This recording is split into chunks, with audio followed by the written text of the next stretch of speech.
Hello Hattrickers, this is episode 108 of Let's Play Hattrick in San Marino within Kalvehave. This week is the beginning of the rest of the season because we cannot really hope to finish first in the league now. So now the goal is trying to secure the second place in the league this season. We start in the classic way with the scouts call, but before we can do so, we have to fire Proti here. He could have been an adequate training player, but this age, we might as well fire him as we can only have 18 players in the academy. So let's sack Pierluigi Proti and move over to the scouts and see what they have for us this week. And we really need a good prospect to train on because soon we'll promote Tommaso Benedetti. Let's take a look. Oh, we have a single 15-year-old. That's Neto Pagnoni, inadequate winger. Hopefully he'll have something else. He could have a specialty. Neto Pagnoni, you'll be recruited. Let's go.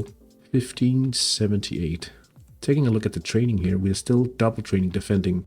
So it makes sense to put him in defense for the coming match. And we even need a defender in there, so let's just sort by age. Neto Pagnoni at the back, potentially revealing both current and the potential in defending. Benedetti at passable. Let's take a closer look at him, send the orders, and take a look at Benedetti. Benedetti, where are you? He'll be towards the bottom of the page because he's actually quite close to promotion. Let's see, Benedetti, 37 days. He is at 6.1, I think. Let's just go to his player page and check this out, because now with the Foxtrick, a recent addition to the add-on, that if you enable the data exchange with the Hattrick Youth Academy webpage, you'll now see the improved page on the actual player page and not only on the player squad list page. Benedetti, 37 days to reach solid defending. Hopefully the new guy will be worth training as we finish Benedetti as well. In the training department, we did better this week and we actually got to play some of the profit trainees, and we did see 4 pops in passing. Belgicano from outstanding to brilliant. That's a quite good jump in passing, I must say. Macarias from weak to inadequate. Stewie Benton from weak to inadequate as well, and Yanni Ranti from weak to inadequate. Let's take a look at the training sheet.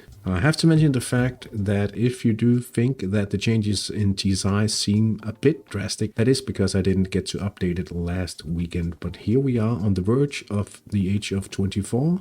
Sanati, 23 years and 99 days, now at 2078 HGMS 28 and a current skill of 1501 HGMS. This column does show how much skill is actually accumulated for the player, so going pretty well for Sanati here, only overtaken by Belgicano, who popped to brilliant passing this week. So they're kind of battling in who has the most accumulated skill at the moment, but he's also approximately 37 days older than Sanati. The pop is marked here for Belgicano. Pretty good form between the core players and the half-fake trainees. All but Igor Becker are actually passable or above at this moment, so it helps us produce ratings, which is kind of nice. But we would like to see Igor Becker improve his form, obviously because having 2 side attacks dependent on the wingers is quite nice for generating attack ratings. Volukis seem to be dropping form a little, going down from excellent to solid form here. But he does look promising, I must say, and I'm hoping that I don't really hear a lot from the national team scouts in Lithuania. I won't be able to train Volukis exactly like the national team would want him. Training according to those targets would probably make him too expensive when you look at the wages for a foreign player as well. 3 of the profit players also popped here, as you can see. Benton, Ranti and Macarios all popping to inadequate passing. That's looking ever so fine. Camilo Tovar here is actually a prospect for the Venezuelan under-21s, and I've made a deal with both the scout and the coach to look to move him on once he reaches solid passing. We will be in the market for another profit player quite soon, as soon as he goes to solid passing. So hopefully we'll be able to find a good replacement, because we do have to take into consideration that we will not be training passing for such a long time going forward now. Taking a look at the training planner will show you that we have 7 weeks left of passing, meaning that it'll be probably around 6 weeks training of passing before we end the stint and go back for another season of playmaking. That is something we have to take into consideration when looking for the next profit player, because we only have 6 weeks to train him, making it a little hard to strike a deal that will make good profit for sure. The team in Denmark did go on a fairly extended run in the Ruby Cup, and that's the reason why we didn't get to play the usual friendlies until week 9. Now that we are in our situation with a lot of profit trainees, we do actually prefer getting cup rules friendlies against a team where we can engineer extra time. We didn't get it this week, but it's more consistent in getting training. At some point in the process, you should be able to make more from a whole batch of profit players in passing than what you can do from the gate receipts of a consolation cup match. So I'm fairly pleased that we have this option now. Toward the end of the season, the team in Denmark will also swap to passing. It will be harder to achieve extra time in most of the games, and if you look at the ratings now, we are playing 2-5-3. We are leaving spaces open in some of the sectors. This time it was a quick event that spoiled the extra training, but it is harder to achieve extra time when you're training passing, playing 2-5-3 rather than 5-5-0. So we cannot expect as many extra time games as we've seen earlier, I think. In the last episode, we did take a look at potential under-21 players raised into Kalvehave, and one of those players not making it into the team because they were knocked out in round 2 was Pino Moletti. But here Monday evening, I did notice Pino Moletti being part of the under-21 San Marino squad. I went to the forum to see if there was any news on what's going on, and it seems that the manager of Comano Terme has been following the instructions from the national team staff all the way until now. He could be rewarded with a single appearance in the under-21's kit ability, so that's nice to see.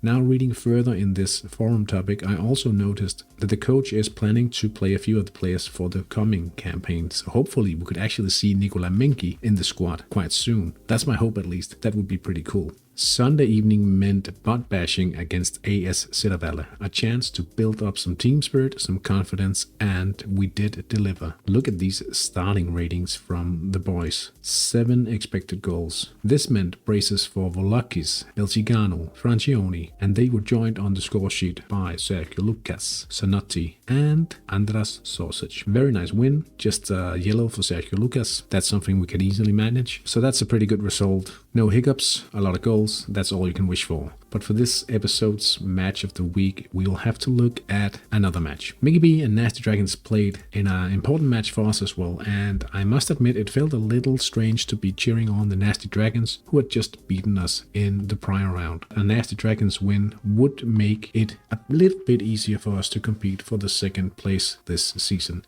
It didn't end that way though, 3-all in this match. Looking at the ratings, you'll see that Nasty Dragons were quite big favorites despite giving away all of the midfield position in this one. It all started pretty well for Nasty Dragons, Raul Priotasa converting the first counterattack from the left sector 61% after 14 minutes of play. Then we had Rikard Ekdal with a fairly lucky goal, 5% for Mickey B, 1-1 at the break. In the 69th minute, Gasparoni made it 2-1 for the Nasty Dragons, and when Egerhard Bardenscheid scored again 76 minutes into the game, it did look like a certain win for Nasty Dragons. But oh no, Rikard Ekdal didn't want that to happen. He scored from a 19%er just a few minutes after, 2 minutes in fact, 78th minute, and just a minute after we saw the wing event being executed well by Selma Olave for the equalizer, meaning it all ended 3-3. In the league table, that means we have Nasty Dragons 1 point clear of Mickey B with a gap of 3 points down to us at third. We have a better goal difference, and that means if we can win all of the remaining matches, if we can,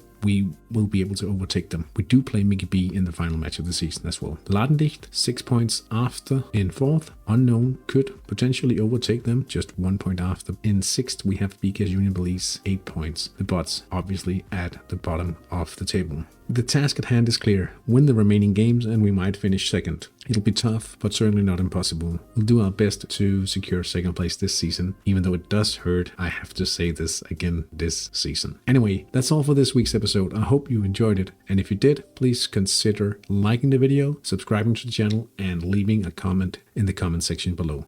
Thank you so much for watching once again. Have a great week in Hattrick. I'll see you guys soon. Take care. Bye.